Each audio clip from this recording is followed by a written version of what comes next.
For today's video mga ka-farmer ay ipakita ko sa inyo itong ating kulungan ng ating alagang itik. So ayan, so kakalipat lang natin nila sa kulungan na iyan kasi nga bago pa yan na tapos din natin.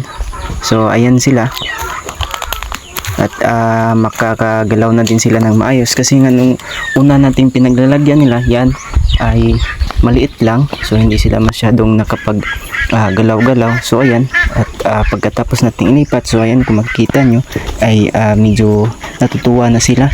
So ayan no, at simula na din sila ng pag liligo. Medyo maliit lang yung nilagay natin na paliguan nila, so pansamantala lang din yan. So ayan, at dito naman ay subukan natin silang dalhin sa mismong paliguan nila. So may ginawa kasi tayo ng pwede nilang paliguan, medyo malaki din yun. So dati yung fish pan na ginawa natin at ngayon naman ay gawin natin na paliguan nila kasi nga hindi sila makasya sa maliit na paliguan na yan. So ayan, so dadalhin natin sila doon at para ma-enjoy din nila yung paliguan na yun at magiging active din yung ating mga alaga na bibi. So tara mga ka-farmer no, so samahan niyo ako. So tara. So ayan no, excited na excited yung mga alaga nating itik. So ayan, nagmamadali na sila papunta sa kanilang paliguan. So ayan no, tingnan nyo.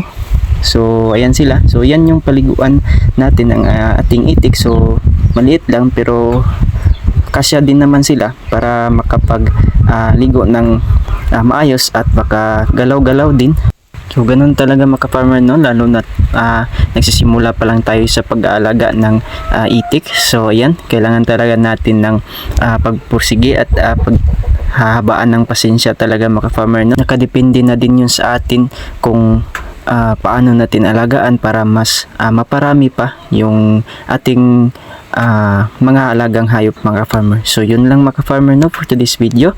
So salamat sa panood mga farmer. Kung nakaabot ka sa part na video na ito mga farmer ay baka pwede naman makahingi ng subscription at i-like na rin yung video kapag nagustuhan mo para mag-grow naman itong channel natin at makatuloy-tuloy tayo sa pag-upload ng mga kaganapan dito sa ating farm mga farmer. So yun lang at salamat sa panood. God bless.